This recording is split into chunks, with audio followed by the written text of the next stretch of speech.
नमस्कार, ज्ञान सागर में आपका स्वागत है। आज हम कक्षा 6 में दिए गए एनसीईआरटी की पाठ्यक्रम बाल राम कथा के भाग 3 को लाए हैं। इसके भाग 1 और 2 को पहले ही प्रसारित कर दिया गया है। भाग 3 2 वरदान, यह 12 भागों में विभक्त बाल राम कथा का तीसरा भाग है। चलिए इसको प्रारंभ करते हैं। आपसे उम्मीद करते हैं कि आप हमारी वीडियो को पसंद करते हैं। वीडियो पसंद आए तो लाइक कीजिए, दोस्तों को शेयर कीजिए और चैनल पर नए हैं तो चैनल को प्लीज सब्सक्राइब कीजिए। ज्ञान सागर को सब्सक्राइब करके जाइए। चलिए पाठ शुरू करते हैं। 2 वरदान। राजा दशरथ के मन में अब एक ही इच्छा बची थी, राम का राज्याभिषेक, उन्हें युवराज का पद देना। अयोध्या लौटने के बाद से ही उन्होंने राम को राज काज में सम्मिलित करना शुरू कर दिया था। राम यह जिम्मेदारी अच्छी तरह से निभा रहे थे। उनकी विनम्रता, विद्वता और पराक्रम का लोहा सभी मानते थे। प्रजा उनको चाहती थी। दशरथ के लिए तो वो प्राणों से प्यारे ही थे। दरबार में राम का सम्मान निरंतर बढ़ता जा रहा था। राजा दशरथ वृद्ध हो चले थे। मुनि विशिष्ट से विशाल विमर्श करने के बाद एक दिन उन्होंने दरबार में कहा, मैंने लंबे समय तक राज का चलाया, जैसे बन पड़ा, अब मेरे अंग शिथिल हो गए हैं, मैं वृद्ध हो चुका हूँ। मैं चाहता हूँ कि यह कार्यभार राम को सौंप दूं। अगर आप सब सहमत हो तो राम को युवराज का पद दे दिया जाए। अगर आपकी राय से भिन्न है तो मैं उस पर विचार करने को तैयार हूँ। तभी ने तुमुल ध्वनि से राजा दशरथ के प्रस्ताव का स्वागत किया। राम की जय जयकार होने लगी। दशरथ थोड़ी देर तक सुनते रहे। संतोष के साथ उन्होंने कहा, शुभ काम में देरी नहीं होनी चाहिए। मेरी इच्छा है राम की राज्याभिषेक कल सुबह कर दिया जाए। यह समाचार पलक झपकते ही पूरे नगर में फैल गया। हर जगह बस यही चर्चा थी। राज्याभिषेक की तैयारियां शुरू हो गई। भरत और शत्रुघ्न उस समय अयोध्या में नहीं थे। वह अपने नाना केकयराज के यहाँ गए हुए थे। भरत जब भी अयोध्या लौटने की बात करते, नाना उन्हें रोक लेते। भरत को अयोध्या की घटनाओं की सूचनाएं नहीं, उन्हें अपने पिता के निर्णय के संबंध में नहीं पता। यह जानकारी भी नहीं थी कि अगले दिन राम का राज्याभिषेक होने वाला है। केकई से एक दिन में भरत और शत्रुघ्न का आना संभव नहीं था। राजा दशरथ ने इस संबंध में राम से चर्चा की। कहा कि भरत यहाँ नहीं है, पर मैं चाहता हूँ राज्याभिषेक का कार्यक्रम न्याय करें। उन्होंने राम से कहा, जनता ने तुम्हें अपना राजा चुना है, तुम राजधर्म का पालन करना। उनकी मर्यादा की रक्षा तुम्हारे हाथ में है। राज्याभिषेक की तैयारियां रानी केकई की गाथी में लगी थी। मंथरा शुरू में उसे एक शहर का कार्य समझ में लिया। उसने इसे कोई अन्य अनुष्ठान समझा। इतनी रोशनी, इतनी सजावट, ऐसा कुछ उसने अन्य अनुष्ठानों में नहीं देखा। उसे अचंभा हुआ। फिर उसने रानी कौशल्या की दासी से पूछा। उसे तब पता चला कि कल राम का राज्याभिषेक होने वाला है। यह उत्सव उसी के लिए है। मंत्रा जल भूल गई। राम का राज्याभिषेक उसे षड्यंत्र लगा। केकई के विरुद्ध। वह केकई की दासी थी बचपन से। केकई का हक उसके लिए सर्वोपरि। मंत्रा उसे अपना हित मानती थी। वह केकई की मुंह लगी थी। रानी केकई भी उससे बहुत मानती थी। क्रोध से आग बुबूला मंत्रा रणविवाद की ओर भागी। सीधे केकई की पक्षी। वह हाफ रही थी। क्रोध से चेहरा लाल था।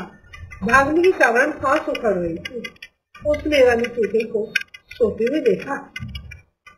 इसी तरह स्वयं को संभालते हुए मंत्रा ने कहा, अरे मेरी मूर्ख रानी, उठ, तेरे ऊपर भयानक विपदा आने वाली है। यह तुम्हें सोने का नहीं, होश में आओ। विपत्ति का पहाड़ टूटे इससे पहले जाग जाओ। रानी केकई नींद से चौंक उठी। उन्हें मंत्रा की बात समझ नहीं आई। बात क्या है? तुम इतनी घबराई क्यों हो? सब कुशल तो है ना? उसने पूछा। कैसे कुशल? कैसा मंगल? सब अमंगल होने वाला है। तुम्हारे सुखों का अंत। महाराज दशरथ ने कल राम का राज्याभिषेक करने का निर्णय लिया है। अब राम युवराज होंगे। यह तो बहुत शुभ समाचार है। केकई ने प्रसन्नता से अपने गले का हार उतारकर मंत्रा को दे दिया। मैं बहुत खुश हूँ। राम युवराज पद के लिए हर तरह से योग्य है। रानी तुम्हारी बुद्धि फिर गई है। मती मारी गई है, सवाल राम की योग्यता का नहीं है, राजा दशरथ की षड्यंत्र का है, तुम्हारे अधिकार छीनने का है। मंत्रा ने हार दूर फेंकते हुए कहा, यह षड्यंत्र नहीं तो और क्या है। कल सुबह राज्याभिषेक है, भरत को जानबूझकर ननिहाल भेज दिया गया है, समारोह के लिए नहीं बुलाया गया है। केकई का स्वर उग्र हो गया। उन्होंने मंत्रा को डांटते हुए कहा, राम के प्रति मेरा अगाध स्नेह है, वह मुझे माँ के समान मानते हैं, मुझे इसमें षड्यंत्र दिखाई देता है। इसमें षड्यंत्र नहीं है, राम के बाद भरत ही राजा बनेंगे, राज सर्वदा जिस पुत्र को ही मिलता है।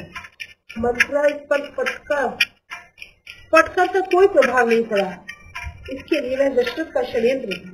वह रानी केकई की पलंग पर बैठ गई, उसके बहुत ही केकई के चेहरे की ओर देखते हुए कहा, तुम बहुत बोली हो, नादान हो, तुम्हें आसन संकट नहीं दिखता, दुख की जगह प्रसन्नता होती है, इस बुद्धि पर किसी को भी तरस आएगा।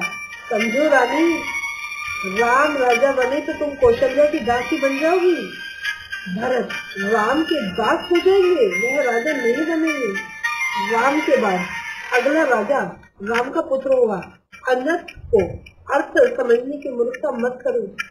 रानी, राम को राज मिला तो वे भरत को विष निकाला दे देंगे, वे भरत को दंड देंगे, तिरस्कार से भरत की रक्षा करो।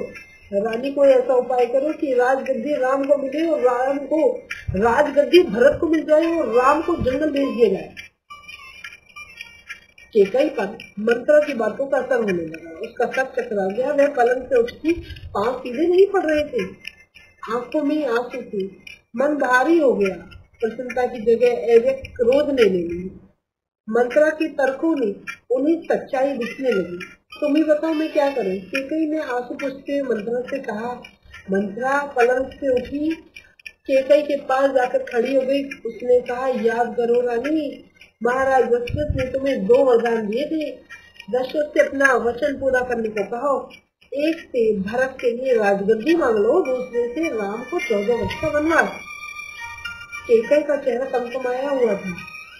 उन्हें मंत्रा की बात ठीक लगी। उनके मन में एक प्रश्न अब भी था, यह बात दशरथ को कैसे कही? उन्हें वनवास बुलाए या प्रतीक्षा करनी? मंत्रा ने केकई के मन की बात भाप ली। उसने कहा, तुम मैले कपड़े पहनकर उपभवन चली जाओ, महाराज दशरथ आए तो उनकी ओर मत देखो, बात मत करो, तुम उनकी प्रिय रानी हो, तुम्हारा दुख देख नहीं पाएंगे। बस उसी वक्त में पिछली बात याद दिलानी है, दोनों वचन मांग लेना। मैं ऐसा ही करूंगी। महाराज का शरीर सफल नहीं होने देंगे। मंत्रा का लक्ष्य पूरा हो गया। चलते चलते उसने रानी केकई से कहा, राम के लिए 14 वर्ष के वनवास से कम वनवास मत मांगना। भरत इतने समय में राजकाज संभाल लेंगे, तब तक राम लौटेंगे, लोग उन्हें भूल जाएंगे। अब जल्दी करो रानी, समय बहुत कम है। रानी केकई को भवन में चली गई। मंत्रा वनवास से लौट आई, निकल आई। दिन भर गहमा गमी के बाद महाराज दशरथ को रानियों की याद आई।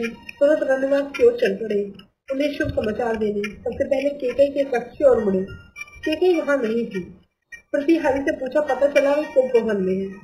दशरथ की चिंता हुई, केकई कुंभवन में, परंतु क्यों? क्या इसलिए कि उन्हें अभी तक सूचना नहीं मिली? मैं उसे अवश्य मना लूंगा, दशरथ ने सोचा। दशरथ कुंभवन का दृश्य देखकर हैरान हो गए। उन्हें कुछ समझ नहीं आया। केकई जमीन पर लेटी हुई है, बाल बिखरे हुए हैं, गहने कक्ष में बिखरे हुए हैं, मैले कपड़े पहने हैं। तुम्हें क्या दुख है? क्या हुआ तुम्हें? मुझे बताओ। ऐसा तो राजवीर को बुलाओ। दशरथ ने कई सवाल पूछे, कोई उत्तर नहीं मिला। केकई रोती रही।